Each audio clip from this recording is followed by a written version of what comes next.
BJP ആകെ പൊല്ലാപ്പിലാണ്. BJP കരുതി, അതായത് നേതാക്കൾ നമ്മുടെ TP ചന്ദ്രശേഖരനൊക്കെ കരുതി 12-അംഗ കോർ കമ്മിറ്റിയാണല്ലോ, അത് ഭയങ്കര ഗൗരവമുള്ള കമ്മിറ്റി, ആളുകൾക്ക് അവസരം കിട്ടുന്നില്ല എന്നുള്ള വാദമൊക്കെ ഉണ്ടല്ലോ. അതുകൊണ്ട് നമുക്ക് എന്ത് ചെയ്യാം, ഒരു 22-അംഗ കമ്മിറ്റി ആകാം, 10 പേരെ കൂടി അഡീഷണൽ ആയിട്ട് ചേർക്കാം, കോർ കമ്മിറ്റി ഒന്ന് വിപുലപ്പെടുത്തുമ്പോൾ ആളുകൾ നമ്മളെ ശ്ലാഘിക്കും. ആളുകൾ നമ്മളോട് എന്ത് പറയും, നിങ്ങൾ എന്താണ് വളരെ ജനകീയനാണ്, കുറേ അധികം ആളുകൾക്ക് കോർ കമ്മിറ്റിയിൽ ഇടം കൊടുത്തിരിക്കുന്നു എന്നൊക്കെ പറയും എന്നൊക്കെയാണ് രാജീവ് ചന്ദ്രശേഖരാദിജികൾ കരുതിയത്. എന്നിട്ട് 10 പേരെ തിരികെ കയറ്റി, 10 പേരെ വെച്ചു.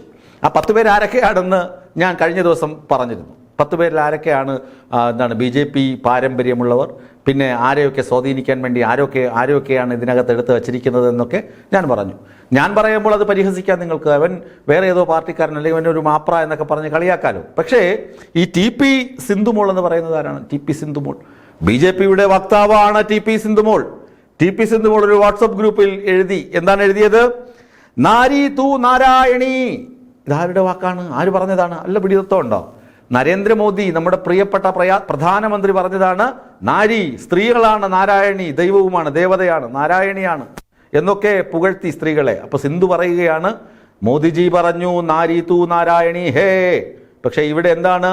21 നാരായണന്മാർക്ക് ഒരു നാരായണി മാത്രം.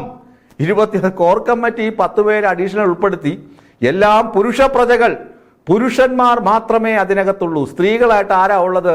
ശോഭാ സുരേന്ദ്രൻ മാത്രം. നമ്മുടെ രമ്യ ഇല്ല, അതുപോലെ സിന്ധു ഇല്ല, അതുപോലെ ഇഷ്ടംപോലെ നാരീജനങ്ങളുണ്ട്, മഹിളാ മോർച്ച നേതാക്കളുണ്ട്. അവരാരും കോർ കമ്മിറ്റിയിലില്ല, അതിലേക്ക് ഇടം നൽകിയിട്ടില്ല. എന്തിന്? വനിതകളെ കുറിച്ച് നിങ്ങളിങ്ങനെ വേവലാതിപ്പെടുന്നു. AN രാധാകൃഷ്ണൻ എവിടെ? O രാജഗോപാൽ എവിടെ? KS രാധാകൃഷ്ണൻ എവിടെ? എന്തിന്? അഡ്വക്കേറ്റ് PS ശ്രീധരൻപിള്ള എവിടെ? ഇവരാരും കോർ കമ്മിറ്റിയിലില്ല. അതുകൊണ്ട് സിന്ധുമോൾ വിഷമിക്കേണ്ട കാര്യമില്ല എന്ന് BJP നേതാക്കൾ തന്നെ ആശ്വസിപ്പിക്കുന്നുണ്ടാവണം. ഏതായാലും ഈ കമന്റ് വിവാദമായപ്പോൾ സിന്ധുമോൾ തന്നെ അതങ്ങ് ഡിലീറ്റ് ചെയ്തു. പക്ഷെ അതിന് മുന്നേ തന്നെ പ്രചരിക്കേണ്ട സ്ഥലത്തൊക്കെ ഇത് പ്രചരിച്ചു കഴിഞ്ഞു. സിന്ധുമോൾ പറയുന്നത്, സ്ത്രീകളെ പരമാവധി ചവിട്ടി ഒതുക്കി മൂലക്കിരുത്തി ഭരണം കൊണ്ടുപോകുക, അധികാരം പിടിച്ചെടുക്കുക, അത് തന്നെയാണ് ഇവർ ചെയ്യുന്നത്. 2022-ലാണ് ഇപ്പോഴും ഓടുന്നത്, 25-ൽ എത്തിയിട്ടില്ല എന്ന്. അതൊരു മുനവച്ച കുത്താണ് ആ കുറിപ്പിലുള്ള. എന്താണ്? K സുരേന്ദ്രന്റെ കാലത്ത് ഇതുപോലെ വെട്ടി ഒതുക്കലും തേച്ചൊതുക്കലും ഒക്കെ ഉണ്ടായിരുന്നു 22-ൽ.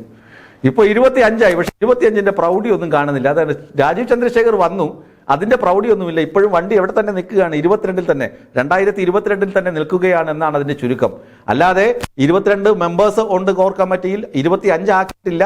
അതായത് കൂടുതൽ ആളുകളെ കോർ കമ്മിറ്റിയിൽ ഉൾപ്പെടുത്തി വനിതകൾക്ക് അവസരം കൊടുക്കുക എന്ന ഒരു സാങ്കേതികത്വം അല്ല സിന്ധുമോൾ പറയുന്നത്. സുരേന്ദ്രനെ പോലെ തന്നെ ചവിട്ടിത്തേപ്പും ഒതുക്കലും തന്നെയാണ് രാജീവ് ചന്ദ്രശേഖർജിയും തുടരുന്നത്. രാജീവ് ചന്ദ്രശേഖർജി അദ്ദേഹത്തിന് സ്വന്തം ഒരു ഗ്രൂപ്പ്, സ്വന്തം ഇഷ്ടക്കാർ, സ്വന്തം തോഴന്മാർ, സ്വന്തം വാക്ക് ഏറ്റുപറയുന്നവർ, രാജീവ് ചന്ദ്രശേഖർജിയുടെ അദ്ദേഹത്തിന്റെ മുഖസ്ഥിതി പാടിപ്പുകഴ്ത്തുന്നവർ, അവരൊക്കെയാണ് എപ്പോഴും ഇതിനകത്തുള്ളത് എന്ന വിമർശനം പാർട്ടിക്കകത്ത് നിന്ന് തന്നെ ഉണ്ടായി വരുന്നു. പാർട്ടിക്കകത്ത് നിന്ന് തന്നെ ഇത്തരമൊരു കാര്യങ്ങൾ വരുമ്പോൾ അത് BJPക്ക് ആകെ ക്ഷീണമാണ്. വരുന്നത് എന്തൊക്കെയാണ്?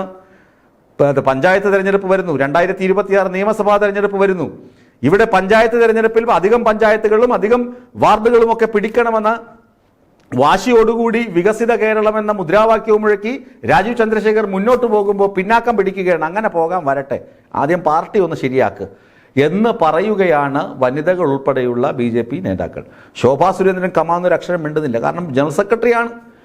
ഇപ്പോഴൊരു സ്ഥാനവും മാനവും ഒക്കെ ഉണ്ട്. പക്ഷേ അത് എത്രത്തോളം കാലം കൊണ്ടുപോകാൻ കഴിയും? താൻ എന്തെങ്കിലും പറഞ്ഞാൽ തൻ്റെ കാര്യവും പോക്കാണ്, കട്ടപ്പുറത്താണ് തൻ്റെ അവസ്ഥ. അതുകൊണ്ട് ശോഭാ സുരേന്ദ്രൻ ഒന്നും മിണ്ടുന്നില്ല. K സുരേന്ദ്രൻ പണ്ടേ വായടച്ചു. ഇനി ആകെ മിണ്ടുന്നത് ഇതുപോലെ സിന്ധുമോളോ അങ്ങനെ തുടങ്ങിയ ചെറിയ നേതാക്കൾ ഉയർന്നു വരികയാണവർ. ഏതായാലും BJPയുടെ കോർ കമ്മിറ്റി പുനഃസംഘടന ആകെ അവതാളത്തിലായിട്ടുണ്ട്. BJP പാരമ്പര്യമില്ലാത്ത ആളുകളെ അതിനകത്ത് തിരികെ കയറ്റി. ഷോൺ ജോർജ്, അനിൽ ആന്റണി, അനൂപ് ആന്റണി, അതുപോലെ AP അബ്ദുള്ളക്കുട്ടി, ഇങ്ങനെയുള്ള ആളുകൾക്ക് വലിയ സ്ഥാനങ്ങളുണ്ട്. വൈസ് പ്രസിഡന്റും ജനറൽ സെക്രട്ടറിയും ഒക്കെ ആയിരിക്കാം. ഇവരെ അതിനകത്ത് അമിതമായി തിരികെ കയറ്റി. ഇവർക്ക് ഹിന്ദുത്വ അജണ്ടയുമായി ബന്ധമില്ല, ഇവർക്ക് ഹിന്ദു പാരമ്പര്യമില്ല. അതുകൊണ്ട് ഇവരെ എന്തിനാണ് അകത്ത് കൂട്ടിയതെന്ന് പറഞ്ഞ RSSും സംഘപരിവാറും ഒക്കെ തിരികൊളുത്തിയിട്ടുണ്ട്. അതിനൊപ്പമാണ് സിന്ധുമോളുടെ തിരികൊളുത്തൽ. നാരി തൂ നാരായണി എന്ന് മോദി പറയും, ഇവിടെ നാരികൾ ചവറ്റുകൊട്ടയിലാണ് എന്ന സന്ദേശം സിന്ധുമോൾ നൽകുന്നത്.